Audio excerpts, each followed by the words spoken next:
narito na muli ang gabay, patnubay, paalala at prediksyon ngayong araw ng Wednesday, September 27, 2023. Mula kay Master Hans Kua.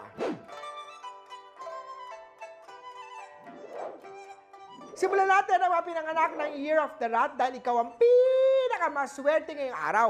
May good news na parating sa trabaho. Posible din ang promotion o kaya naman increase. Kaya naman doble sipag at doble pakitang gilas kay bossing. Yellow at 18 ang swerte kay Year of the Rat.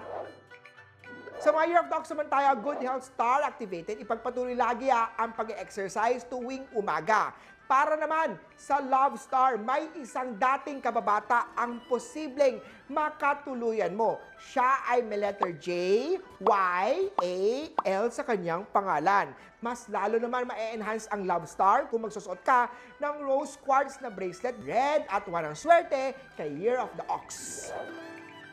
Ingat-ingat naman ang mga Year of the Tiger dahil may nakaambang theft star ngayong araw. Ingatan din ang personal na gamit, lalo kung aalis at pupunta sa malayong lugar. Blue at 6 ang swerte kay Year of the Tiger. Sa mga Year of the Rabbit naman hindi mo sinasadyang matuklasan ang isang lihim. Pero huwag mo na lang ipagsabi sa ibang tao ito. Hindi ko sinasabi na chismosa ka, pero parang gano'n na nga. Lagi lang tatandaan na hindi porket narinig ito sa iba ay ipapakalat mo agad ito. Pink at 9 ang swerte sa Year of the Rabbit.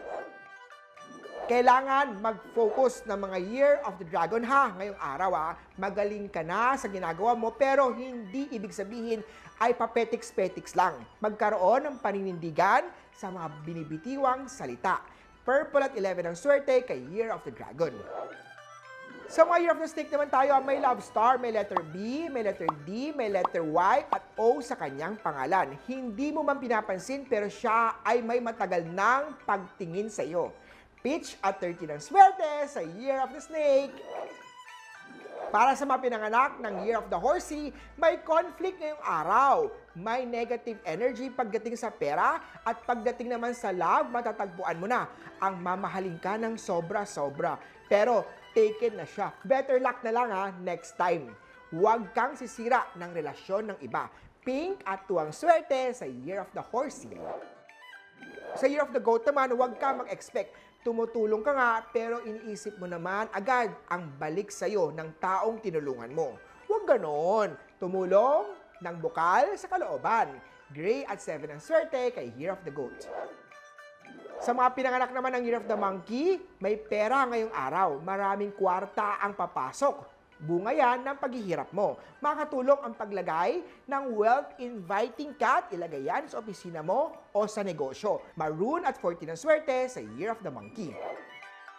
Sa Rooster naman tayo, nandyan na rin ang chance na makapag-work sa abroad. Matagal mo nang inaantayan.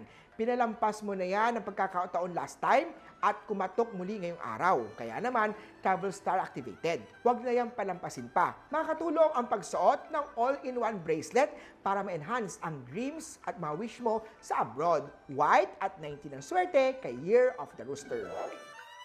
Sa mga pinanganak naman tayo ng Year of the Doggy, ang Happy Star ay iwasan. Maraming bagay ang kailangang pasalamatan dahil hindi lahat ay nakakaranas ng magandang buhay. Huwag maging sakim, share your blessing at magkaroon ng utang na loob sa mga taong tumulong din sa iyo.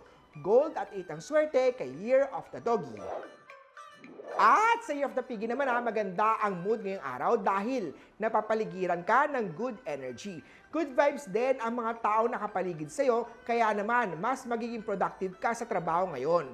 Posible din ang promotion ni boss. Silver at 15 ang swerte kay Year of the Piggy. Muli po, ito po yung mga gabay, patnubay, paalala at prediction lamang ni Master Hans Kua.